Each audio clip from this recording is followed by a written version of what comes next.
What's up mga ka-spotlight? Nagbabalik po ako po si JM De Jesus ng CLTV 36 at makakasama natin, syempre, ang isa sa pinakamaganda, pinaka-sexy, hindi ko alam sinabi lang niya kanina sa akin ito.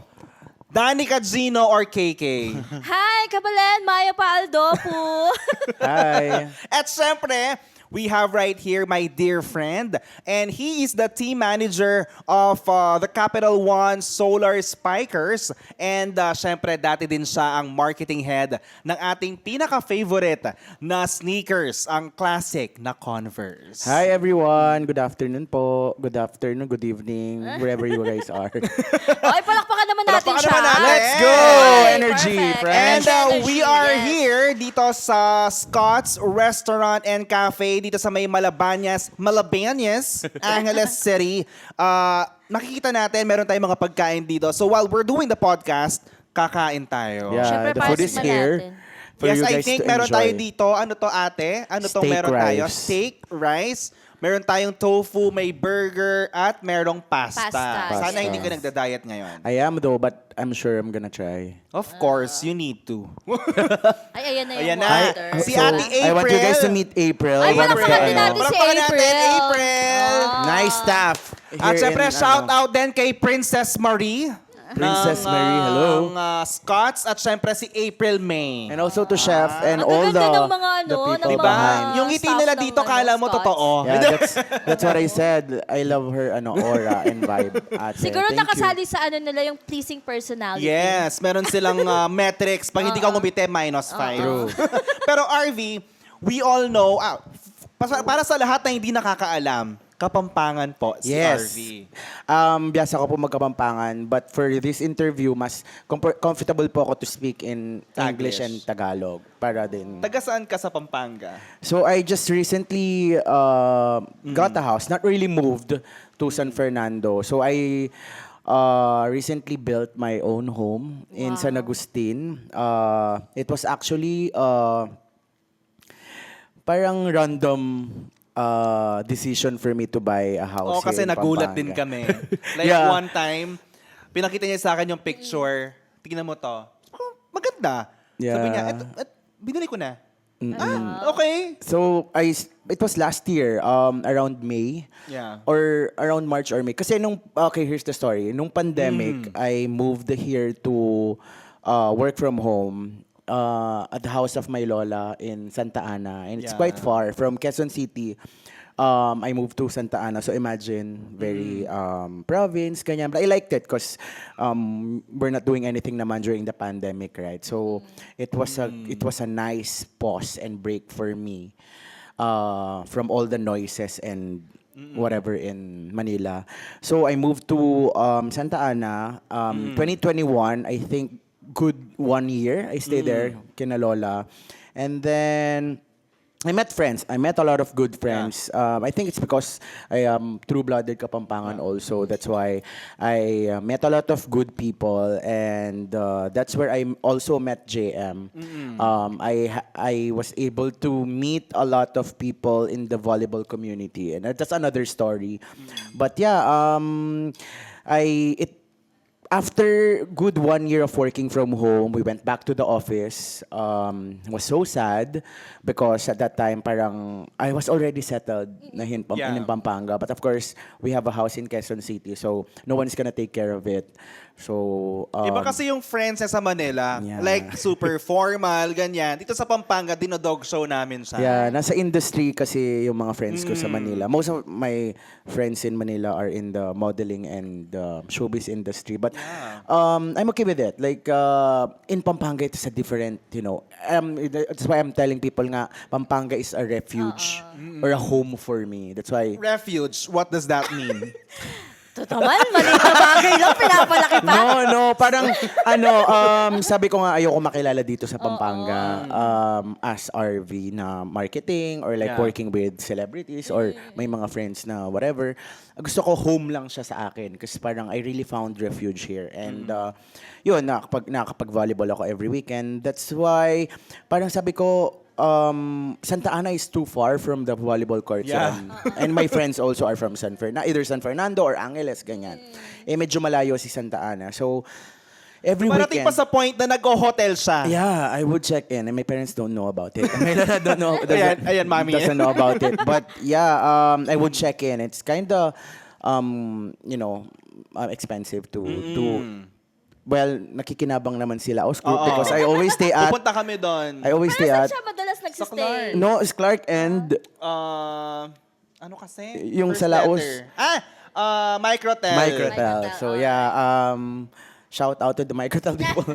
But mas Suki niyo madalas siya. mas madalas ako sa may yung hotel sa may SM Clark sa likod. Basta yun, wag mo nang sabihin. Kaya pala bawal pala Kalaban. no, kalaban. Yeah. Sorry.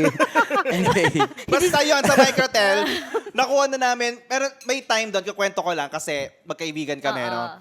Meron kaming, sa sobrang hilig namin sa volleyball, gumagawa kami ng mga one-day league. Naka-check-in siya sa Microtel, kinuha namin yung mga jerseys na pinagawa dito sa Angeles, dumiretso kami sa kanya, sa Microtel. Yeah. Ganun siya ka-ano nun, like, hindi niya, kasi pwede ka naman lumuwas ng morning para pumunta ng Pampanga, siya hindi. Alam ko na ba siya bumili Magche-check-in ng bahay? ako. Oo. Kasi nakikisali kayo sa hotel. oo. No.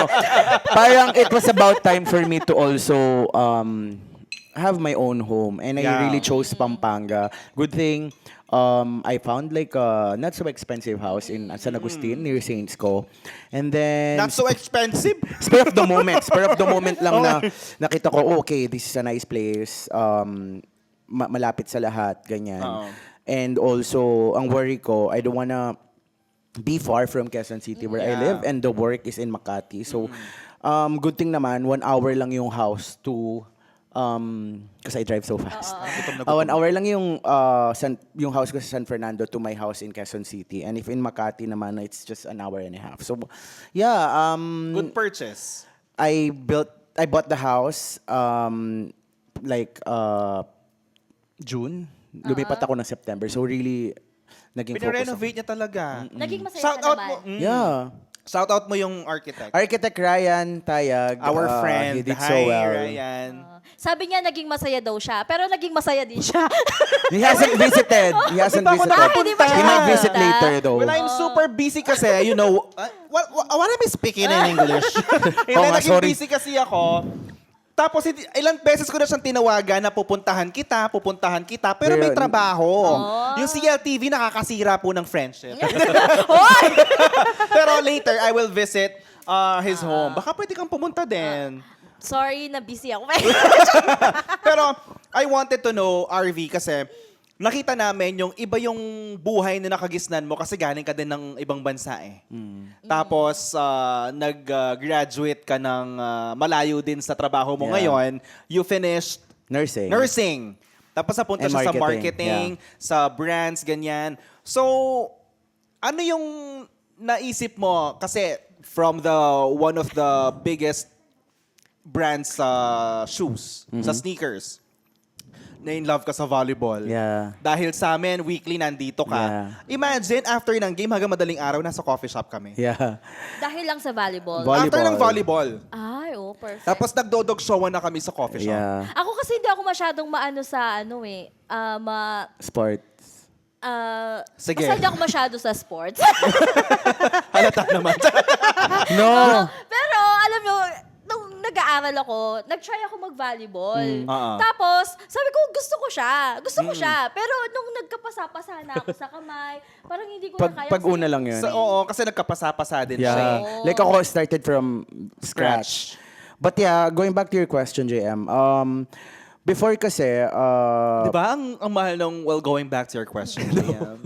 no, yeah, before kasi I started my career as an advertising and PR manager of One Mega Group. It's the company behind Mega Magazine, and now with Vogue and et cetera. Grabe yung journey niya sa work. I started there as parang advertising assistant, and then I became advertising and PR manager. Then after that, Sige, a magkwento ka, kakain Kapampangan-owned brand, Folded and Hung, owned by Ronald Pineda. Yeah. ngayon namin nalaman. The owner. He invited me to be the marketing manager of Folded and Hung. I think I was the youngest in the Philippines at that time. I was 26. And I stayed there good 2 years. And then after that, I moved to, sorry to say, ABS-CBN. I know it's not really a competition. But yeah, I moved there as a digital manager. And then, Yun, Converse, I think, noticed me because I started doing influencer marketing, and I was actually one of the pioneers in the Philippines na nag-introduce ng influencer marketing. On top of like the celebrities and endorsers, kanya. And then, yeah, 8 years with Converse, and then... That's a long time. Yeah. And I saw you na, like, you're super, nasa element ka. Yeah. Tapos, nagulat na lang din ako nung nalaman ko. Kasi, friends kami, pero hindi kami madalas mag-usap. Pero pag nagkita-kita kami, parang, alam mo yun, yung parang weekly din kami nagkikita. Yeah. Kasi nung una, hindi kami close. Like, I felt, ano ba yun, yung intimidated by him. Ako yung intimidated sa'yo kasi mukha Bakit kang naman maldita. na-intimidated? Hindi ako. No, I get that a lot. Ako mas na-intimidate ako sa kanya kasi Bakit mukha siya nga? kumakain ng tao. I get that a lot. But if people would really get to know me, I'm Hindi really siya. simple. I'm really... Hindi siya. Kayang-kaya mo siyang dog showin. Sadyang mamahalin lang yung mga gamit niya. No, not really. Hindi siya mamahalin. Pero kung alam mo lang. Mamahal Kung alam mo lang. Hindi mamahal. Sabi niya, no, not early. Hindi, yeah. Tapatapusin niyo ba yung sagot ko? Sige. Okay, sige. Going back, I think I had good 8 years with Converse. And then time for me to explore something new. And then, the owner kasi of Capital One, Solar Spikers, the Romeros, also Kapampangan. Yeah. Their dad is Kapampangan. Oh, really? Yeah, Mikey Romero is from San Fernando. I Hi, think, Romero Sisters. Baka naman po, spotlight. they're friends. I mean, family tree sila ng Lagmans. The mom yata of, if I'm not mistaken, Sir Mikey, sorry. So, the daughters are my friends, especially the oldest child, Milka. She's a Ganda very nila. good friend. And also, 2 years ago, before I joined the Solar Spikers as their team manager, I started playing volleyball Yeah. already. So I got really into it, and I super, had fun like playing the sports. And sabi ni April, kumain ka. sorry po, ate, ang dami ko sinasabi. Yeah. So, sabi niya, one random day lang, parang, hey, RV, do you know anyone? I know that you play volleyball. Sabi niya, she didn't actually offer the job to me. She actually asked for recommendations. Because at that time, I was still with the brand, doing marketing. And then sabi ko, uy, by the way, I play volleyball, yes, but what about the job? Tell me something about the Yeah. job. Then, yeah, it was so fast. August last year, I joined Capital One as a team manager. So, really exciting because it is something new to me. Super new. From handling sneaker brands to all of a sudden, People watching who on the wear, sideline. But this time with spreadsheets. Not really, but no. Mentoring the girls, really, really important for me. On top of the operation and representation side of things, I really make sure that I have a very good relationship with Yeah. my athletes because these Super guys, hands-on yeah. siya. Parang anak niya yung mga players. Pero, di ba, hindi ba mahirap? Kasi, syempre, iba-ibang tao yun. Iba-iba sila ng ugali. Tapos lahat sila parang gagawin Competitive. mong... Oo. Gagawin mong isa para lang sa laro, di ba? So, hindi ba mahirap yung gano'n? I can't say mahirap, but it's more of a challenging work. But at the same time, sanay kasi akong playing with different personalities Yeah. also. Because I play every weekend here. Nag-aaway-aaway kami sa Isa court. kami sa founder, dalawa kami sa mga 5 Yes. founders ng isang volleyball league here in Pampangan. And I really rally Hi, and guys. advocate about it. Beverly, hello. Yes, Beverly Volleyball Club. So, Ay, di ba kakailangan nyo ng muse? Ako 10 nila. minutes left na lang daw. Joke lang. joke lang. Ang dami ba namin sinasabi? Sorry.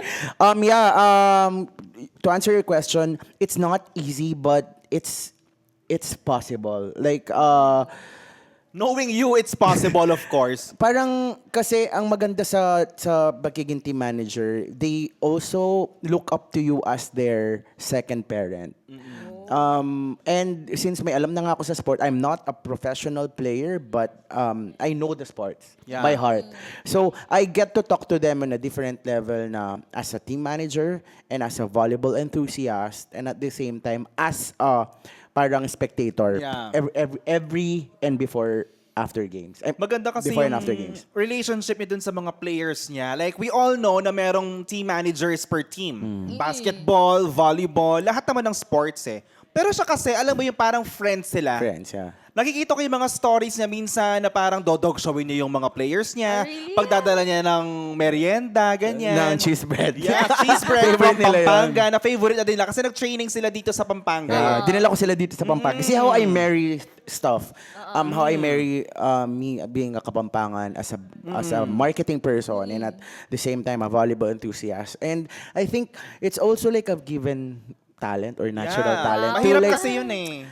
to somehow, marry the things that you have or the skills, the talent, the connection that you have. And hindi ako nahirapan sa pagiging team manager, although I am very new in the industry. But I made sure na I was not really following like a formula Yeah, yung trend. na you have to be strict, you have to be somehow coops, in dealing with this. Hindi mo players. kaya maging strict. So cool ka lang. Cool lang. And, but, perfect. I make sure that the respect is there. There, yeah. I mean, both ways. May Like, limitation. may limitation. I'm handling Bella Belena, or superstar, not even in the making, but she is already a Yeah. superstar, top scorer in the PVL already. MVP, multiple MVP Yeah, and awards. how do you deal with this talent who is very, very serious about the sports? And at the same time, she is very marketable. So, I am very careful also on how to deal with her. So I also have players who have been in the team for a long time, like the senior ones, and I also Tinatnan mo na lang, became part of the recruitment process last year because there was kind of like a regodon type of thing with the teams because of the closure of the other teams. Yeah. So yeah, it was a good how many months na ako with Capital One? September, October, November, December, January, February. 6 6 months. months. And I feel like I've been with them for a long time because it was fun, but I think the bottom line here is when you love what you do, things time goes by lang, parang without you realizing that, hey, ako nga, I stayed with Converse for 8 years and Yeah. I feel like I'm still the baby or the young guy who just joined the brand 10 years ago. O, sabi niya cool siya, di ba? O, sige, for Speak in example- English. For sige na. example, I'm one of your player. Tapos biglang sinabi ko, No English. Straight English. Okay lang ano ba dyan? kasi, bakit ka pa kasi nag-guess? Okay. Sige. Kung isa ka sa mga players ko, Pawisan siya. gusto mo ng kape? Tagalog na lang. Game. No? Kuwari, isa ako sa mga player. Hindi ko na sustain yung English ko talaga. Isa ako sa mga player. Tapos sabi ko, coach or manager, They call me TM. at ano? TM. Team TM. manager. TM. Heartbroken ako eh. Hindi ako makakapaglaro. Pwede bang, pass mo na ako ngayon? Paano mo i-handle yung Handle. mga ganun player? Okay, I think number one, you have to ask her or assess the situation, how serious it is. Pero, sige, Tagalog na. Ako kasi, if ako muna sige, before you. ikaw muna. Masabi mo sa akin. TM. TM. Heartbroken ako eh. Pwede Okay bang- lang, di ka naman first 6. Alakas mo pang kumain. Tigilan mo yung katrabaho Tigil niya. mo yung katrabahan mo. Kinuha lang kita kasi kulang kami. Wait, possible yan Possible yun na yung player would come up to you and ask you about personal stuff. Oh, di ba? Marami. I experienced it already because nga, I made sure, or I always make sure that they trust me that much and they are comfortable in talking to me on a personal and professional level. And I maintain that middle ground all the time. Kasi at least in Capital One, we are building a winning culture. And if you're handling a team of 18 or 20 players, iba-ibang personality yan.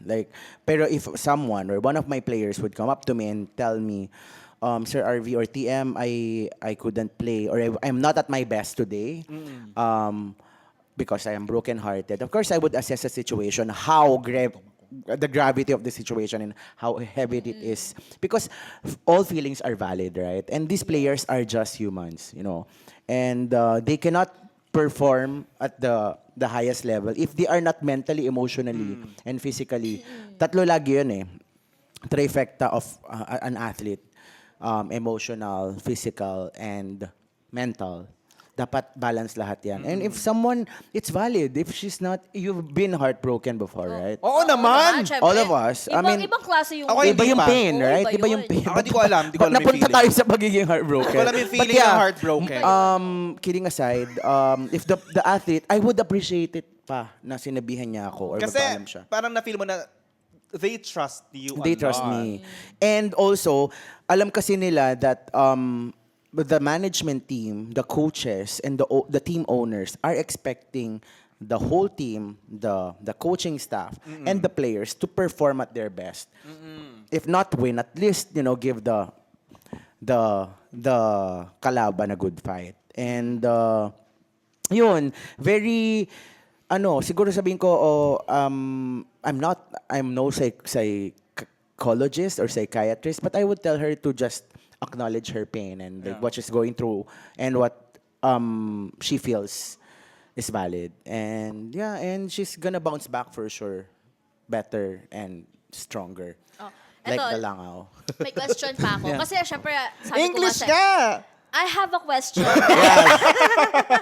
Syempre, di naman ako, sabi ko nga sa inyo, gusto ko maging sports-minded pero hindi natuloy. So, minsan kasi, yung pagkatalo, masakit para sa akin. Kasi wala akong hindi na mindset sa akin na, hindi, okay lang matalo. Sa inyo kasi, dahil, okay lang sa inyo yun eh. Meron kayong ganong disiplina talaga na yung pagkatalo, okay lang. Pero sa amin siguro, So hindi ka tumatanggap na pagkatalo?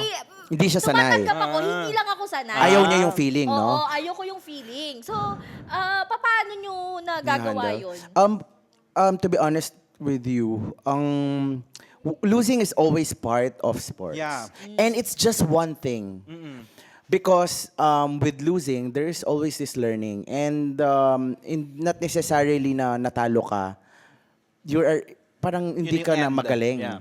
Kasi the whole experience, especially each game, whether you win or you lose, you learn a lot from it. And you carry those learnings to the next games. And not just to the next games, but also in real life. Ako, sa volleyball, marami ako natutunan. I think, naging mas tough ako in terms of like, not really physical, but mentally, and also the way hindi lang yung pagkapanalo at pagkapatalo yung natututunan mo sa volleyball. It's really the camaraderie, the experience, and the way you interact with people. Camaraderie. And you being a team player. Kasi maano yun eh. Like, kami, magkakasama kami sa volleyball. May mga asaran kami na bus number 1. Meron kasing term yun eh. Bus number 1, unang-una ka nalaglag. Yeah. Uuwi ka na. Maliligo kayo kaagad. Ganon. Tapos may tugtog pa yun daw. Wheels on the bus go round and round. Tapos wala mapipikon sa amin. Tapos, shout out sa Beverly Volleyball Club. Club, dyan, yeah. no? Pero, as your friend, I am very proud of you. Kasi, Thank you. Capital One Solar Spikers is a young team. 2 years. 2 years pa lang. Pero grabe yung, kumbaga parang vast improvement yung nangyari since pinasok ni RV yung team. Hindi ko naman sinasabi to dahil friend It's ko not siya. me, yeah. Naging, alam naman niya na super honest ako sa kanya, super straightforward ako magsalita. Pero nakita namin na talagang nakikita namin siya, kung pwede siya makipagsuntukan sa mga referee, pag nanonood siya, ganun siya kaano eh. Wow. Ka-passionate. I'm really passionate. I'm a passionate person. Nakikita mo siya sa TV, nagagalit siya eh. Laban kong laban. Oo. Yeah. Ay, No naman, gaganon. like, because parang, I think the secret for me why, modesty aside, I make sure that I always succeed with the brands and the work that I do is to really put your 100% in everything that you Yeah. do. Passion is just one thing, but also you have to make sure that you love what you do. I mean, ganun yun eh. And if you love what you do, not just about the salary, not just about fame or whatever, Yeah. you'll be successful wherever you go or whatever things that you're gonna be doing in the future. But thank you, JM. Thank you. In Jesus' name we pray. Very well said. Pero ngayon, bago ka namin, before we let you go, before we let you go, nadiretso ko yon. Yeah, I think we have to eat, no? Let's try the food dito sa Scott's Restaurant and Cafe. Yan yung parang tofu yata nila. You try the sauce. Ba't nagiging English kasi ako din? Ewan Kaya ko nga ba. nga. Try mo yung yung burger. Yung burger, you try the burger. Sige. Walang kasi diet dito, tsaka ka na lang mag-run mamaya. True. Ako natikman ko na tong tofu. Sarap siya, ha? Masarap siya. I told you don't listen to my told. Ako, favorite ko kanina pa yung itong fries. Try natin the... Try mo yung burger, dali. Pero dapat yung burger, pag kinain mo yan, isang ano lang. Bim. Ganon. Parang malaki siya masyado. Can we like... Social yung kumain. Sige, kahit kamain mo na yan. O sige, go. I'll just taste the patty because sorry guys, I'm on Diet not a kasi strict siya. diet because summer is coming. Pero JM, ako hindi ako mahilig sa tofu, pero ito, nasarapan ako. Masarap siya, no? Oo, Sarap yung dapat tofu. yung sauce niya. I like the crunch. Yung sauce. Crunchy. Crunchy. Crunchy. Okay, burger. And you try the burger. It's Sarap. really nice, di ba? Nine- Ito, 9 out of mamaya, 10. kaya hindi ko yung masyadong kumakain kasi mamaya kakainin namin lahat ito. Ako, my personal favorite, yung tofu and itong fries nila. Yung fries nila, grabe. Di ba, Princess May? The burger is so Diba? good. The burger is so good. So, meron tayong tofu fries. Ito yung tofu Yun fries. pala yun. The Roast beef, bacon, and mushroom burger. Charlie Chan and... Charlie Chan pasta. Ano to? Pansit. Pansit bihon. Pansit bihon. Okay? Ah. So mamaya, titirahin ko talaga yung pansit bihon. Try Actually, mo kaya hindi yung pa, ako, pansit. hindi pa ako kumakain. Sige na Try nga. mo yung pansit or Sige. yung Charlie Chan. Hawakan ko yung mic para sa'yo. Gusto Hawakan mo yung No, mic. no, no, I'm good. Don't worry. Try po natin si You pansit. try it. Ako favorite ko tong masarap itong fries. Masarap. It's really good. Masarap yung pansit. Very Kapampangan. Very homey. Kapampangan, Chinese di ba yung pansit? Oh, pero madami na kasing ano, mga Version. kapampangan. Version. Oo. Try mo naman yun, hindi lang puro. Try mo yung Charlie Chan. Huwag mo Ito. kami nililibang dyan. Hindi, ang ganda kasi ng pagkaka-plate eh. Ang hirap Ah. sirain. Tsaka kulot ka ngayon, ah. Oo. Oo. Para mas Dali na. Pinagandaan kita eh. Huwag mo ibalik yung tinidora. Nagkakasama po kami nung mutya ng Kapampangan. Yeah. Doon sila I first love time them. nag-meet. Tapos parang ngayon sumama siya sa interview. Nakakatawa si RV noon. Nasa Mutyaning Kapampangan kami kasi CLTV is one of the partners of Mutyaning Kapampangan. Nag-message siya. Nasaan ka? Sabi ko, nasa MNK, Mutyaning Kapampangan. Okay, wait lang, ligo lang ako. Bigla nandun na nga. Aminin mo, pagpunta ko pa lang, pagkakita ko pa lang sa girls, alam ko na sino Oo, mananalo. nakita niya agad na si Angel eh. Because I'm surrounded with beauty queens po. Shout out to my friends, Pia, Ara, Maxine. Ayan, hi Pia, hi Ara, hi Maxine. Mag-guest daw kayo dito. Please mag-guest na kayo dito para ma-meet kayo ng mga Kapampangan fans nyo. Mamit nyo sila. Mamit Oo. niya kayo. Oo. Privilege. Sabi ko, mag-review. Dinner ba? Oo, masarap May yung next guest pa pasta. tayo, ah. May next guest pa, ano, masarap? Masarap. Next guest, host na rin. But yeah, Okay. super fun dito. Like, Well, I'm very thankful kasi isang message ko lang kay RV and he accepted the invitation. Akala pa niya Friday. Nagkamali ba ako nang sabi? Oh, you have to try the drinks. Oh, I tried it. Nakaubos Ikaw ko na din. nga eh. Ako, I'm Ito, having gusto ko coffee. to. Anong drink kasi to? Chocolate. Belgian chocolate and it's super chocolatey. Yung sa akin naman, lychee, strawberry. I'm Masarap having siya. black coffee. It's good also. I mean, I love it here. Ever since nakilala kita, black coffee ka na. Yeah, but I try now injecting a few milk here and there, but Yeah, me too. A few milk here and there and So everywhere. all in all, you like the food? Yeah. Yes. Okay, palakpakan po natin ang Scotch! Scotch! Restaurant Cafe! recommended. Ang sarap ng pagkain! Yeah, Okay? highly recommended. So ako, highly recommended ko yung tofu tsaka itong fries. The burger nila. is good also. The burger is I very don't know lang good. about the prices. Perfect April Marie and Princess May. Good job. Okay. Thank you so much po sa Scott's Restaurant and Cafe. Again, nandito po ito sa may Malabañas, Angeles City. At matatagpuan lang to dito sa, basta, i-google nyo na lang. At open sila mula 8 a.m. I saw Anong it. 7 oras a.m. yung operating hours ng Scott's? See, 7 to 11. Okay? Hindi 7 po ito PM. convenience store. 7 a.m. to 11 p.m. p.m. every day. So if you want good comfort food, American, they have Filipino Yeah. like pancit. Is it Filipino? It's Kanina ko pancit. pinipilit. Chinese. And steak. Go here. Come here. Yeah. Okay, sige. RV, before we let you go, invite everyone to support your team. If meron ka din mga gustong i-promote sa social media mo, etc., go ahead. Go! Yeah, guys, so we are in our middle of the conference now, all Filipino conference, and I'm inviting all of you to please support not just Capital One Solar Spikers, but the rest of the 10 teams in Premier Volleyball League. Exciting because we're almost in the next level of the competition. Lahat may talo na. So, ngayon, it's gonna, I mean, lahat. Gusto ko yun. Sorry, walang sweep. Wala nang sweep. So, Bilog ang bola ngayon. Yeah, of course, bias ako sa team ko. Hopefully, we get to experience being on the podium. Yeah. If not the champion. And continue supporting Filipino talents and women's sports in Yes. general, especially volleyball. And thank you so much. Okay, sabay-sabay po nating isigaw, Capital One! Let's Capital no. One! This is our cheer. Parang, Ay, paano let's yun? go, Capital. Let's go. Let's go, Capital! Let's go! Let's go, Capital! Let's go! Ganon. Okay, also, since One. nag-cheer kami. Dapat, number one. Ganito siya, ganito. Oh, Oo. C1, Capital One. Capital. Ayan. Okay, let's go! Thank you so much! Thank you so much. Thank you, RV Dizon, JM. of And thank you, course. Sobra, Punta ko for sa bahay having mo me. mamaya. Yeah. Guguluhin ko talaga. Sabi ko busy ako pero gusto ko talaga. GCs. Okay. Right now, we'll be having, syempre, yung promo natin every episode. Sa lahat po ng magla-like, mag-share ng ating episode at magpa-follow sa mga social media accounts ng Scott's Restaurant and Cafe, makakatanggap po ng gift certificate sa magbumula sa ating restaurant na Scott's Restaurant and Cafe. So, hintayin nyo pong ma-upload ang ating episode and lahat po kayo mag-like and share, mag-comment at syempre i-follow nyo din si RV Dizon sa kanyang mga social media platforms para mapili po kayo na tatanggap ng gift certificate. Okay? Muli ako po si JM De Jesus At ako naman po si Danny Cagino, a.k.a. KK.